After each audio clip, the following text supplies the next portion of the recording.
Hi, welcome back to class. Today we're going to talk about immunizations and the immune system. Here are our learning objectives for the day.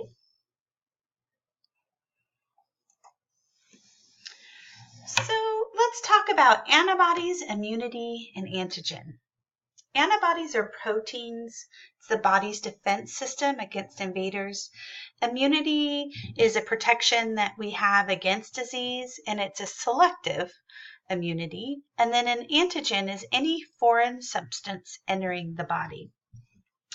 So there are two diseases that have been pretty much eliminated by vaccination, and those are polio and smallpox. And childhood immunizations are important because we know that there are different different information out there, and parents have different ways of wanting to immunize their children and definitely have strong opinions. So we want to make sure that we have increased parental education, and also it's important to make sure that we have community participation. So inborn versus acquired immunity. Inborn immunity is genetically conferred. Acquired immunity results from an introduction of antigens that produce antibodies. So artificially acquired immunities are vaccines or toxoids, and naturally acquired immunities might be exposures to certain pathogens or disease process. What's the role of lymphocytes in immunity? The T cells, or the T lymphocytes, circulate throughout the body, recognizing foreign antigens. So the T cells may destroy the invading cells directly and release substances that stimulate other lymphocytes. In inborn immunity, it's depending on genetic makeup of an individual in ethnic groups and also species, depending on the species that we're talking about. And what do you think the types of acquired immunity might be? Good. Hopefully you've read the chapter. Naturally acquired, passive, naturally acquired active, artificially acquired active, and artificially acquired passive. So types of natural immunity. How is active natural immunity developed? Well, it results from memory cells that are developed after contracting the disease. And how is passive natural immunity developed? That results from antibodies that are passed through the placenta, or it can pass through the breast milk as well.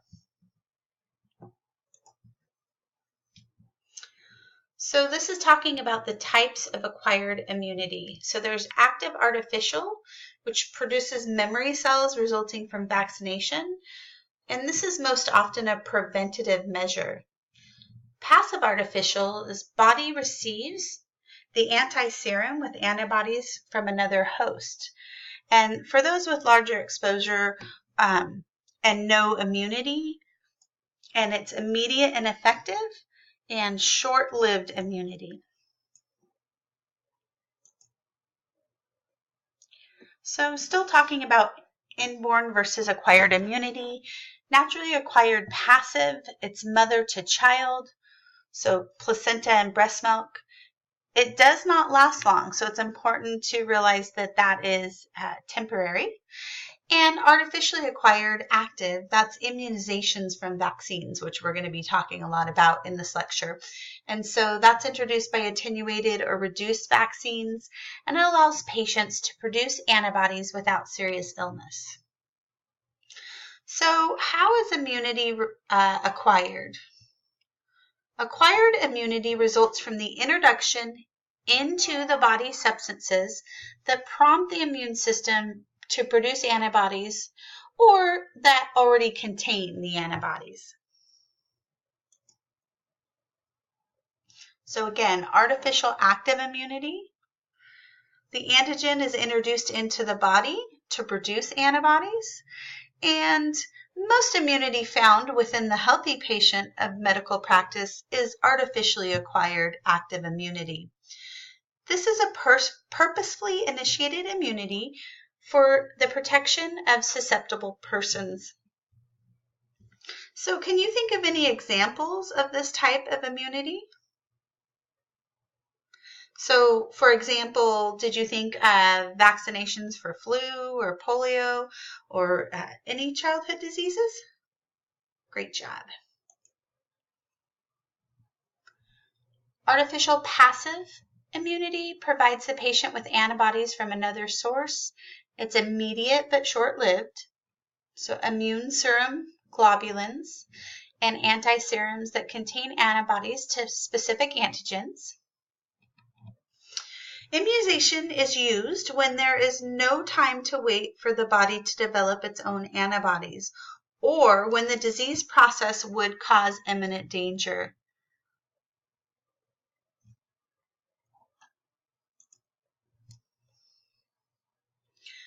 Let's see, what are some of the sources for immune globulins? Some of the sources would be horses, humans, and even poisonous snakes. Dramatically reduces the infection and disease rate. So now we're talking about the types of active and passive immunizing agents, which dramatically reduce infection and disease rates. Vaccines are suspension of microorganisms that cause immune system to establish resistance to infection and disease. So what should live vaccine not be administered to, or why should they not be administered to immunocompromised individuals? Why do you think that might be? Their immune systems might be unable to fight the live or attenuated vaccine. So it's important to know this, and it would be noted in their files and their medical record. But when we're taking patient assessment or doing a new patient history, it's very important to know if they have an immunocompromised system. So types of active and passive immunizing agents. So the toxoids are toxins changed to non-toxic state for immunization. Immune globulins are blood products containing disease-specific antibodies. And antitoxins are antibodies produced in response to a specific toxin. They have the ability to neutralize the toxin, and they're used for short-term prophylaxis. The toxicity of bacterial toxins has been weakened to the point that it does not cause the disease, but the toxin is still capable of stimulating the body to form the antibodies. So that's why the toxoid doesn't actually cause the disease to manifest. So this is a question, and there are some debates on this. But from a medical standpoint, who should be immunized? Adolescents, new parents, any debilitated people, migrant workers or new immigrants, and healthcare workers to protect them from their healthcare setting. What about, can you think of any other categories that we recently studied for people of high risk to disease who might also need to make sure that they stay current on their immunizations? How about the elderly, our special population of the elderly? That would be one example. So, antibody titers. This is a lab test to use to determine quantity of viable antibodies available to respond to a given quantity of antigens. So some common titers are varicella or hepatitis B. If you next semester, when you're getting your immunization records turned in so that we can get those all set for your externship, and you know you've had an immunization and yet you don't have the records, this might be one option for you, is to ask your physician for a titer, because then it can show that the quantity is still there. So titers can be useful in determining the immune state of a person. So again, if you didn't know or didn't have record of an immunization and you wanted to see if you were still in a good state for that, you could do a titer.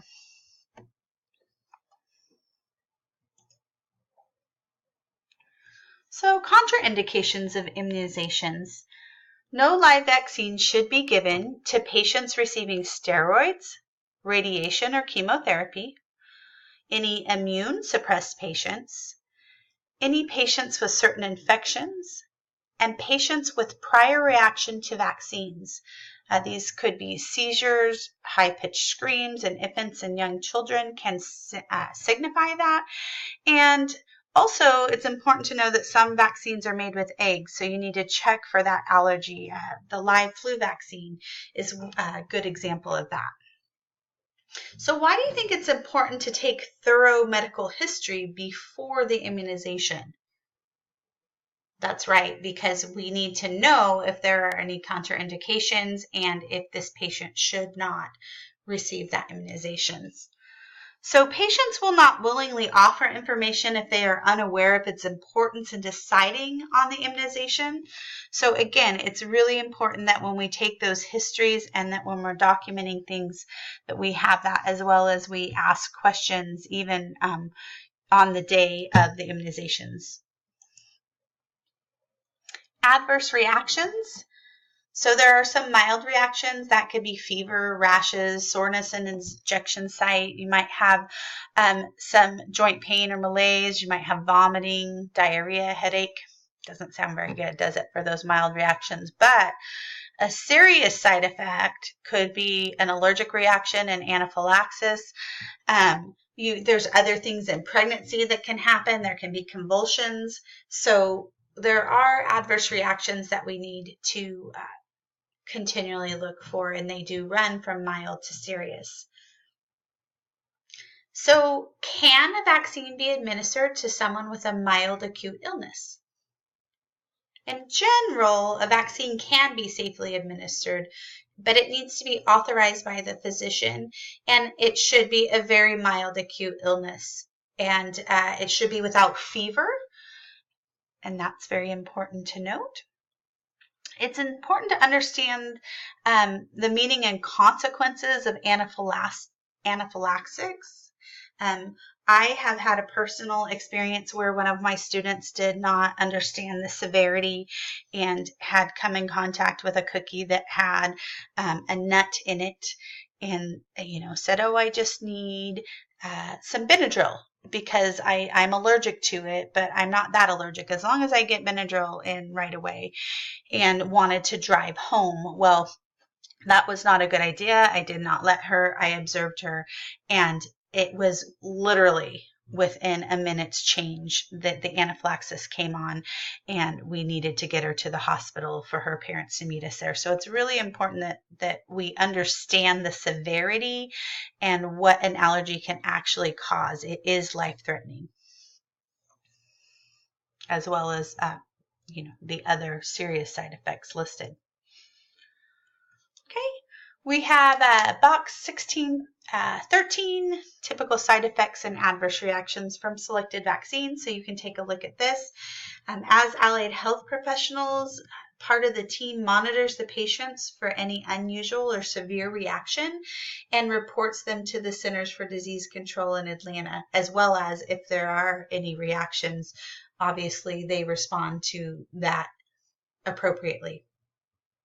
So people who have hypersensitivity to horse serum or eggs are susceptible to serious reactions and should be skin tested before the vaccination so that they can test for that sensitivity.